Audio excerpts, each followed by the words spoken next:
কোথায় গিয়ে বসে আছে কে জানে। কি যে করি না এখন।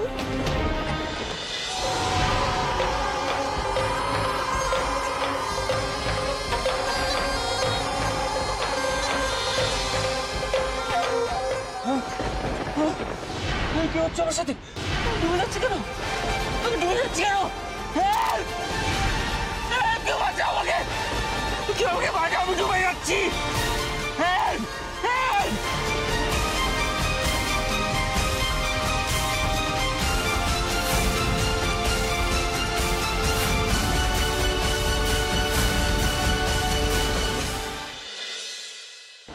আপনি চিন্তা করবেন না, অনিতা ঠিক ফিরে আসবে।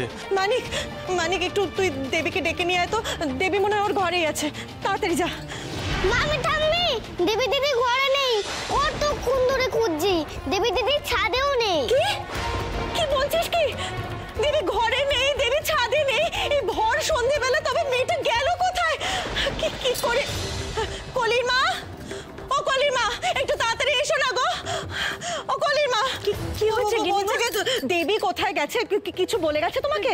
জানি না গিন্নিমা, আমি তো ওর ঘরেই যাচ্ছিলাম, কিন্তু দেবী দেখি হঠাৎ ঘর থেকে বেরিয়ে সোজা কোথায় চলে গেল। আমার সঙ্গে সেভাবে কথাও বললো না। মনে হয় কিছু একটা নিয়ে খুব চিন্তায় রয়েছে ও। হ্যাঁ, চিন্তা তো থাকবেই। আমি ওর অভিসন্ধি ধরে ফেলেছি না, সেজন্য খুব রাগ দেখাচ্ছে। আমার নাকের ডগা দিয়ে তো চলে গেল। চলে গেল আর কিছু বলে গেল না?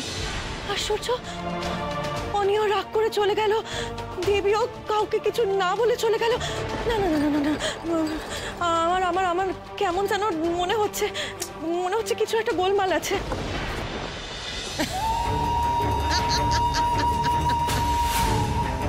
মৃত্যু তোমার শিয়রে অনিকেত।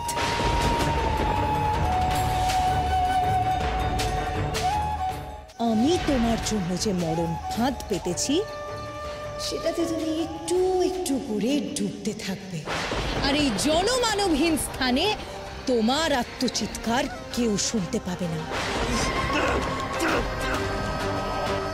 তোমার মরণের আর একটু সময় বাকি।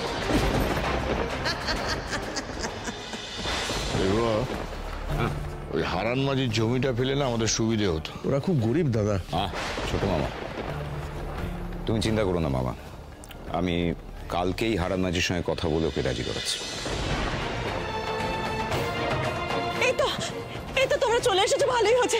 শোনো না, অনি ফোন ধরছে না, দেবীকেও বাড়িতে পাওয়া যাচ্ছে না। একটু আশপাশে একটু খোঁজ করে দেখো না গো, ছেলে মেয়ে দুটো কোথায় গেল। আমার খুব ভয় করছে, কেন জানি না, আমার আমার আমার খুব ভয় করছে।